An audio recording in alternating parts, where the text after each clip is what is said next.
1949年，北京展开了妓女解放运动，要根除性的剥削和压迫。2023年，一位顶级女爱豆宣布自己要在疯马秀的舞台上表演脱衣舞。1951年，陈希和导演拍了《姐姐妹妹站起来》，揭露性剥削的黑暗，鼓励被剥削者站起反抗。2022年，资本推出了《祝你好运，里奥·格兰德》这一喜剧电影，试图改变人们对于男妓的看法，大书性工作者的体面自尊，为性工作者证明。这是多么魔幻而疯狂的对比！Lisa 的疯马秀本质上是欧美资本试图向我们发起的一次思想进攻和黑暗童话。有人可能就会发问，为什么这么说？有必要抬到这么高的高度吗？这就不得不回到色情产业本身来找答案。大部分人在 Lisa 疯马秀事件前并不知道疯马秀的存在，也并不知道有一天色情表演能够够得上艺术的门槛。这其实涉及到欧美发达的色情产业发展史，且得益于我国对于黄赌毒的强力打击。在色情产业上，我们多提到东亚日本而少提欧美，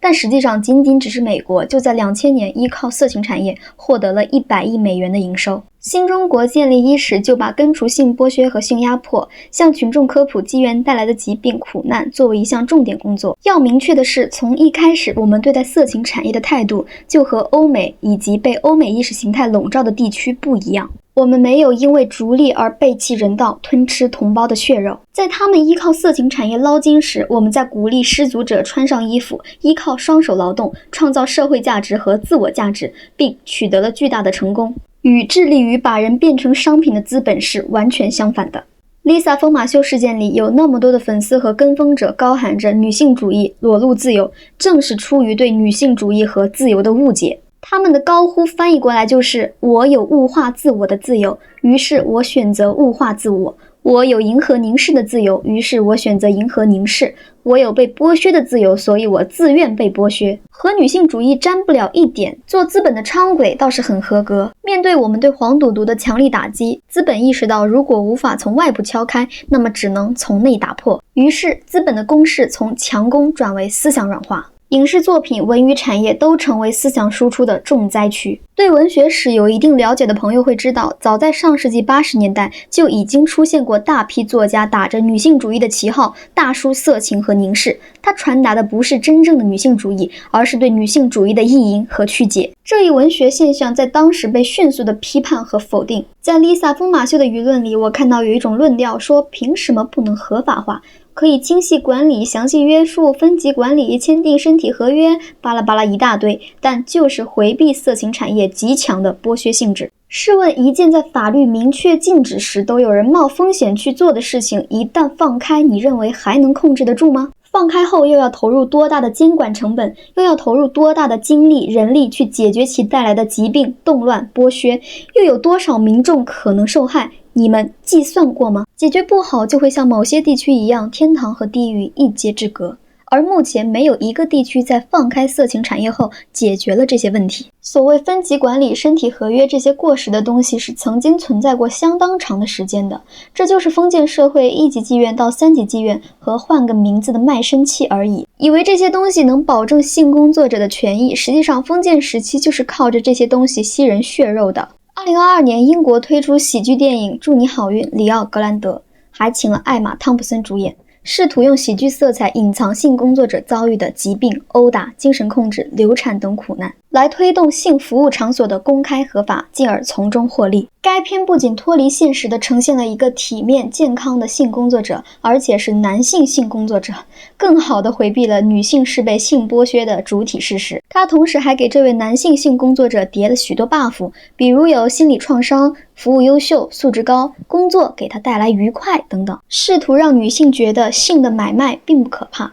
起码没有那么可怕。思想战争从未停止，资本对重演性剥削的企图从未停止。女性确实应该正视自己的性欲和身体，应该学会建立平等的性关系，但这和性买卖有什么关系？买卖双方存在着平等的性关系吗？该片还试图通过调换色情产业里传统的男女位置，让女性成为买家，男性成为卖家来洗脑观众，仿佛性别对调了就达成平等了，仿佛权力从男性转移到女性就实现平等了，就不存在性的剥削了，却对两性生理结构的差异和从未缺位的权力压迫视而不见。里奥·格兰德指向的是对苦难的合理化，甚至是对苦难的美化，而这类片子比比皆是。资本通过文艺作品输出对色情产业的美化，试图让人接受人的物化。而目前他明显找到了更省力的做法，利用心智不成熟的人对自由的误解，让人自发的物化自我，并有针对性的发起变相的颜色革命。典型的手段包括但不限于利用弱势群体作为运动基础，利用媒体为运动造势，利用双重标准混淆是非。这一形式的最初一步棋一定是扰乱群众对于某一种明确带有资本属性事物的基本认知，可以是色情产业，可以是思想，也可以是人本身的某一部分，进而一步步达成分裂，完成意识形态的入侵。对标到 Lisa 疯马秀的疯狂造势，你是不是能够感受到什么？铺天盖地的舆论宣传，如浪涛般的自由呼声，几乎要掩盖理性的呐喊。他们看似是为女性说话，实际上是鼓动我们对沾血的资本投降。想剥削人、想物化人的企图几乎被抬到了明面上，连装都不装了。这是一场战争，是有针对性的试探，而不仅仅是一次娱乐事件。我国目前的女性主义思潮是处于迷蒙的、尚不明确的起步阶段。从上世纪80、90年代开始兴起，到近几年的大范围讨论，目前对于女性主义的群体认知尚且处于混乱、无序、繁杂的状态。我本人有时也会产生一些遗憾，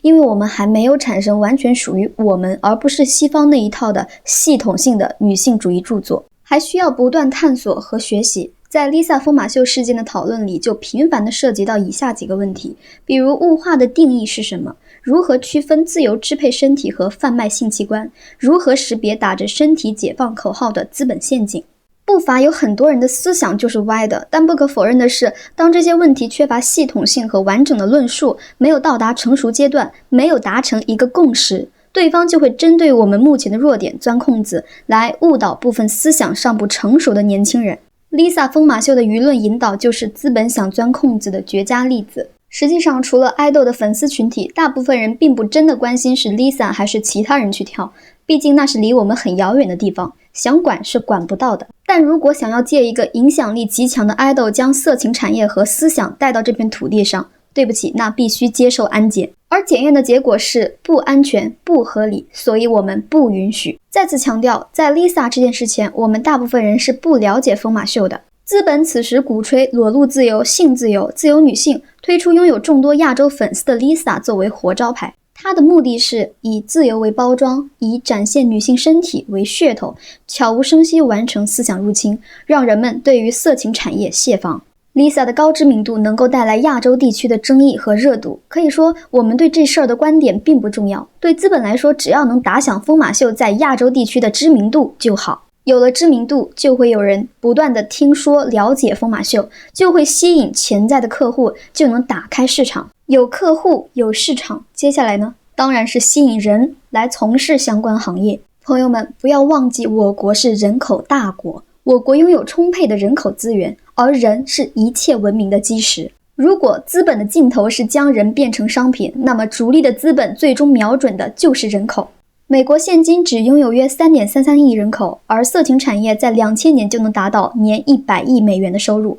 和日本位居世界前列。但同时与之伴生的是对底层高强度的压迫和剥削，贩卖人口，毒品泛滥，在逐利的过程中，资本牺牲了普通民众。而我们拥有多少人口？如果真的被同化，资本能够从我们这里赚到多少钱？我们又会承受多大的社会动乱？即使思想被同化的人只占几个百分点，那也是相当可怕的数字。哪里有金钱，资本就瞄准哪里。可以观察到，很多为疯马秀说话的人，要么是涉世不深的年轻女性，要么是潜在的男性客户群体。Lisa 的疯马秀只是试探的第一步，一步不成功，还会有第二步。而目前，疯马秀几乎已经成功了一半。K-pop 的粉丝年轻女性居多，而 Lisa 的粉丝群体更有许多是尚未见识过资本对女性性剥削的可怕程度的，很容易被资本性自由、艺术自由这一套连招误导。为其说话的人都很喜欢拿艺术做借口，而对疯马秀本质上的性剥削视而不见。这些人最喜欢举的例子就是著名脱衣舞娘迪塔，大赞她的舞蹈有艺术性，不艳俗，而对她的悲伤和苦难视而不见。所谓艺术不艳俗的褒奖，我来翻译一下，她比一般舞娘更美更可爱，其他舞娘应该向她学习，精益求精，让台下的老白男们不仅能够产生性幻想，还能享受到更高的视觉享受。我说，如果你觉得它艺术，你该为它的艺术只能跟疯马秀绑定在一起而感到遗憾；如果你觉得它艺术，你该为南宁在它身上的剥削而感到羞愧；如果你觉得它艺术，你该了解它的舞台是对它的压迫。你也该了解他们因为一时困苦入了魔窟，因为太出彩而不被放过。你更该明白他们所说的一件件穿回被迫脱下的衣服，找回自我和自尊。你们怎么敢在他们的痛苦面前忽视泪水，只惦记着用艺术为自己的肮脏目光和金钱遮羞呢？当 Lisa 带着众多粉丝的抗议依旧选择疯马秀的舞台，她最终有没有把衣服脱去不再重要。恶劣影响已经造成，肮脏的游戏规则已经开始运转，我们能做的就是阻止恶劣影响继续蔓延。在他选择站在资本的伞下，帮助资本试探我们对色情产业的态度过程中，衣服对他个人自尊的反证作用已经消失了。他无辜吗？他是帮凶。那么最后一个问题， Lisa 的疯马秀能够帮助资本成功完成思想入侵吗？我认为这个答案不取决于任何一个人的主观。请看，目前我国的职场女性数量逐年增多，物流、外卖员等服务行业女性占比也在逐年上升。此外，根据国家统计局发布的报告显示，2021年义务教育阶段净入学率基本无性别差距。同年，高等学校在校生、研究生、普通或职业本专科和成人本专科在校生中，女性占比分别为 50.2%、51.5%、50.2%、57.7%，皆超过总数一半。而1912年陶行知才提出女性应该拥有受教育权，1986年9年义务教育才正式实施。1世纪以内，沧海变桑田。所以问题的答案不在于我认为谁认为，而在于每一个摒弃凝视努力向上的人。